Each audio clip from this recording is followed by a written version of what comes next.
sessions on the sidelines have worked to the advantage of Botswana. Honorable Kenewendo actually announced earlier today, if it wasn't later yesterday, that Botswana diamonds will now enter the United States market free of tariffs, duty-free. And again, the proof is in the pudding. The team has been working and we're trusting the process. But now, to balance it globally, you know, he said one thing in his speech, and he actually repeated that one thing by saying, I am an African.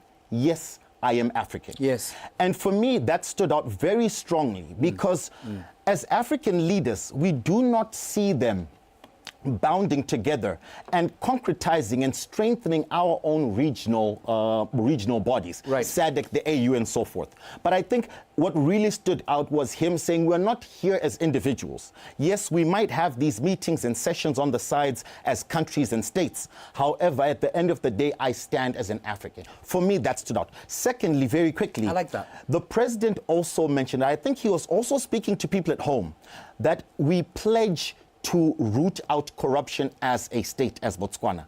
And he went on to say, we're not doing this for accolades. We're doing this because the citizens of Botswana deserve integrity. He went on further to say that as Africa, we are moving towards integrity in leadership. That definitely stood out to me. I like that. And you sort of kind of answered this question I'm going to ask you, but I'm going to ask you anyway. His messaging compared with other African leaders?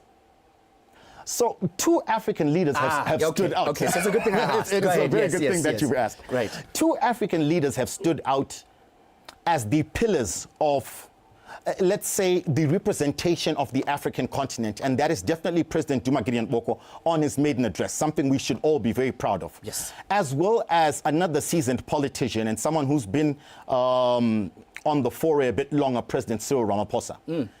Again, they realize that in as much as we can posture, in as much as we can demand certain things, nothing is going to be given to a crying baby. Yeah. At the end of the day, we set our precedent, we tell them what we want, we tell them our stance, and then we wait for them to join us in the drawing board, join us in the boardrooms.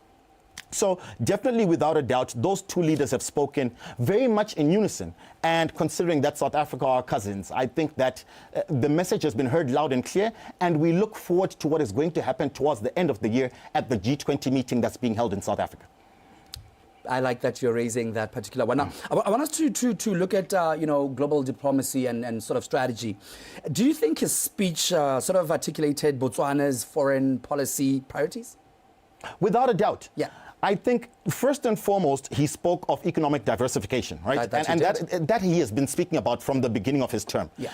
Now, on this broader stage, it is not just something that he's speaking to his people. He's now telling the world that Botswana is open for business. And the beautiful thing is that this has all coincided with a brilliant effort in Tokyo from our athletics team. I have not seen Botswana spoken about on the international stage as much as it is being spoken about now. President Boko being amongst the 100 most influential people in the world in times, a brilliant athletics team, the first athletics team to ever be put on an African banknote, and an amazing representation of Botswana and the African continent at the United Nations General Assembly. Yes, Botswana is being heard loud and clear, and all thanks to the administration of President Duma Boko. Right. Now, you know, he highlighted something quite interesting in his speech, which is to do with representation on the United Nations Security Council. In your view, why do you think that is an important issue, and how does Botswana's support reflect broader African priorities? And perhaps how do you think this position could strengthen Botswana's role in regional diplomacy and multilateral forums?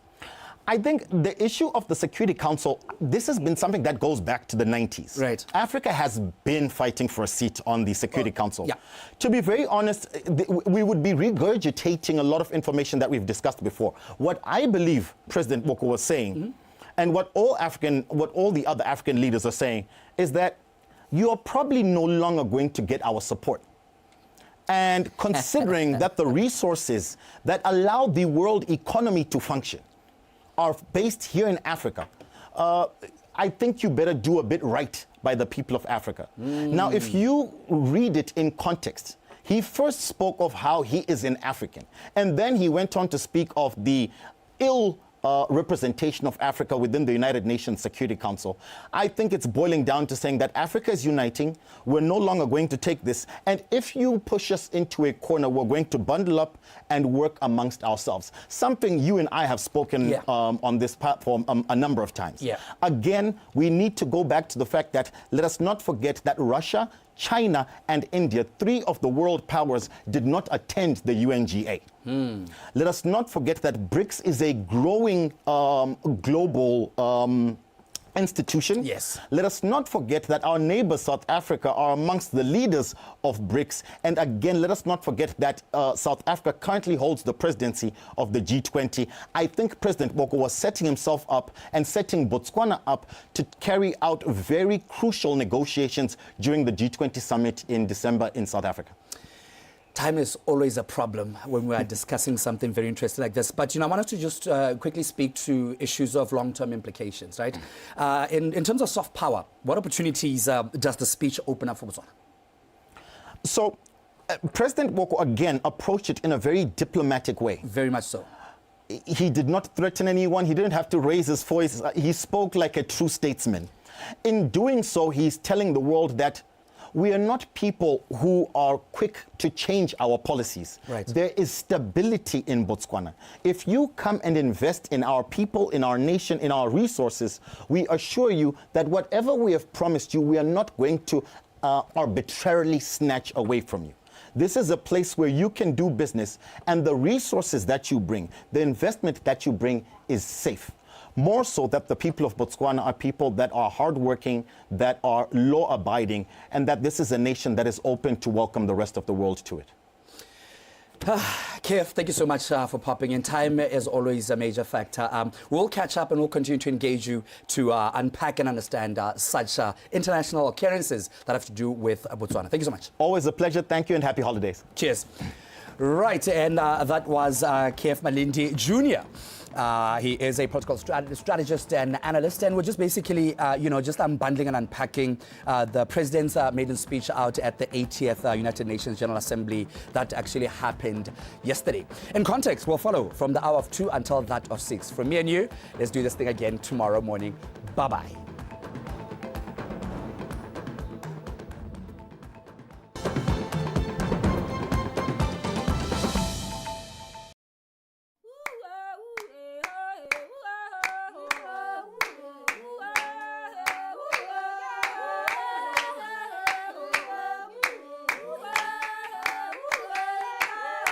Monongwaga lefatshe leno le ipelela dingwaga di le 50 le bofara bongwe le ntse le ipusa.